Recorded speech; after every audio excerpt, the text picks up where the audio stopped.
गोंदिया जिले के आमगांव तहसील से एक बेहद सनसनीखेज मामला सामने आया है। बैंक का कर्ज नहीं चुका पाने पर एक युवक ने अपनी ही मौत का झूठा नाटक रचते हुए अपने दोस्त की हत्या कर दी। आरोपी ने दोस्त की हत्या कर शव को रेलवे ट्रैक पर फेंक दिया और शव को अपने कपड़े पहना दिया। साथ ही जेब में आधार कार्ड और अन्य दस्तावेज रखकर ट्रेन हादसे में खुद की मौत होने का झूठा ड्रामा रचा।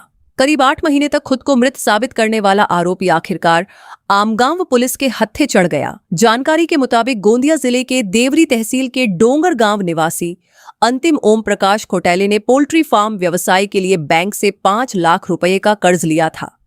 बढ़ते कर्ज और आर्थिक दबाव से परेशान होकर उसने खुद की मौत का षड्यंत्र रचा।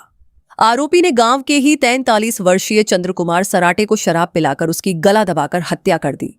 इसके बाद सबूत मिटाने के लिए शव को आमगांव स्थित मुंबई हावड़ा रेलवे ट्रैक पर रख दिया। आरोपी ने शव को अपने कपड़े पहनाए और जेब में अपना आधार कार्ड, पर्स और अन्य दस्तावेज रख दिए ताकि शव की पहचान उसी के रूप में हो सके। अगले दिन रेलवे ट्रैक के पास अंतिम खोटेले की बाइक और कुछ दूरी पर ट्रेन से कटा हुआ शव मिला। कपड़ों, चप्पलों और बाइक के आधार पर ग्रामीणों और परिजनों ने शव को अंतिम खोटेले का मान लिया। परिवार ने शव का अंतिम संस्कार भी कर दिया और 13वीं तक की रस्में पूरी की गईं। करीब 8 महीने बाद जब आरोपी को पता चला कि बैंक का कर्ज माफ हो चुका है, तब उसने अपने पिता को फोन कर बताया कि वह जिंदा है। इसके बाद आमगांव पुलिस ने मोबाइल लोकेशन के आधार पर जांच शुरू की और आरोपी को नागपुर से गिरफ्तार कर लिया। पोलीस स्टेशन आमगाव येथे अपराध क्रमांक 342/2026 कलम 103(1) 238 BNS नुसार गुन्हा दाखल आहे। या गुन्ह्याची हकीकत अशी आहे, यातील आरोपी अंतिम ओम प्रकाश खोटेले याने त्याच्या गावातील राहणारा चंद्रकुमार श्रीकृष्ण सराटे याला घटना तारखेवेळेला दारू पाजून बामणी रेल्वे पटरीवर आणले। तेथे गमछाने त्याचा गळा आवळून त्याला जीवे ठार मारले। त्यानंतर यातील आरोपीने मृतकाच्या अंगात स्वतःचे कपडे घातले आणि स्वतःचा पर्स, ATM कार्ड, आधार कार्ड अशी ओळख पटणारी कागदपत्रे त्या पर्समध्ये ठेवून मृतक याचं प्रेत उचलून रेल्वे पटरीवर टाकले।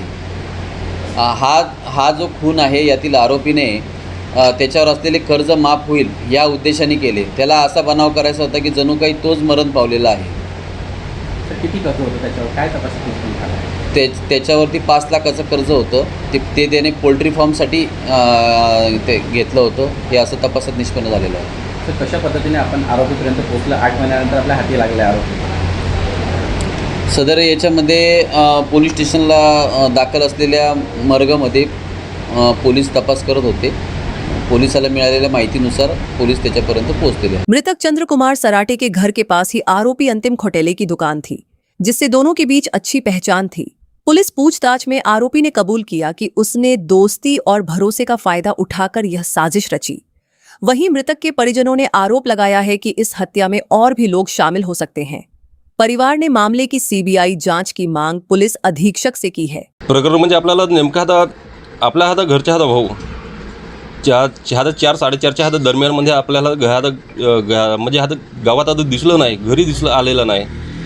म्हणून आम्ही त्याच्या 10 दिवसापर्यंत आम्ही इकडे तिकडे आपल्या नातलगामध्ये आणि आजूबाजूच्या आणि त्याच्या मित्रमंडळीला पासून माहिती घेतलं। माहिती घेतल्यानंतर म्हणजे कुठंच्या आपल्याला त्याची माहिती आढळून आली नाही आणि त्यानंतर म्हणजे 6/9/2025ला आम्ही त्याची मिशनची कंप्लेंट दिलं आणि त्यानंतर म्हणजे लगेच 29 तारखेला त्याची आपल्याला माहिती मिळाली की अंतिमच्या अपघात वगैरे झाला आणि त्याची गाडी वगैरे सोडून गाडी तिथं रेल्वे फाटकाच्या जवळ साईडला उभी आहे।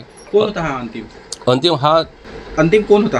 अंतिम हिरालाल खोटेलेचा मुलगा होता आणि त्याची दुकान आपल्या घराच्या अमोरासमोर आहे आणि तो व्यक्ती पोल्ट्री फार्म शेतीचे कामं वगैरे करत होता आणि मला बराच असं हे प्रकरण घडल्याच्या नंतरमध्ये हा व्यक्ती ह्या माणसाच्या इस्तेमाला म्हणजे आपल्या पोल्ट्री फार्मच्या चिचे कोंबड्यांच्या चिचे खत वगैरे साफसफाईत करावासाठी म्हणून याचा वापर करत होता, असं मला हा प्रकरण घडल्याच्या नंतरमध्ये माझ्या कानापर्यंत आलं।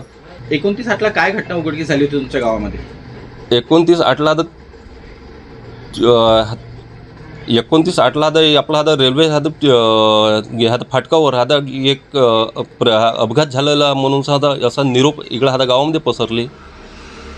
कोण होता तो? तशा कुणाची बॉडी आढळली असं निष्पन्न झालं होतं? ते बॉडी म्हणजे अंतिम खोटोलीची आहे म्हणून असं आता लोकांच्या आता म्हणजे इथे लक्षात आणून दिलं. पण ते त्याच्यात काही दिवसाच्या नंतरमध्ये तो अंतिम नसून सर हा चंद्रकुमार सराटे आहे असं आता गावामध्ये हे चर्चेत बऱ्याच अंदरमध्ये दबत्या आवाजामध्ये आता चर्चेत चालू होते. आणि त्यानंतरमध्ये आता अंतिम जिवंत आहे आणि तो दिवाळीच्या कालावधीत आता तो गावी आला होता.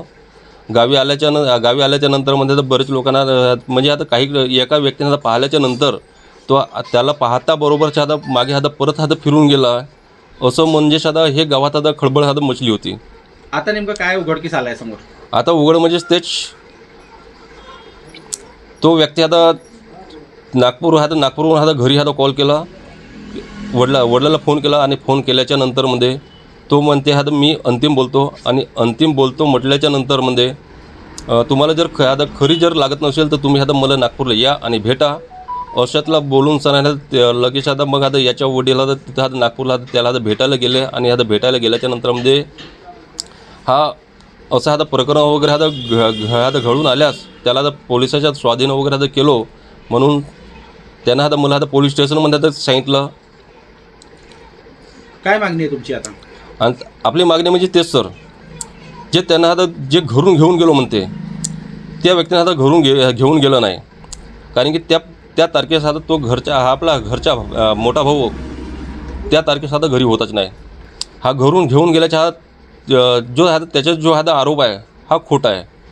एकट्यानं मारलो म्हणते तो पण चुकीचा आहे. एकट्यानं मारण्यालायक तो व्यक्तीने 1-2 जणाला पेलण्यालायकचा नव्हता.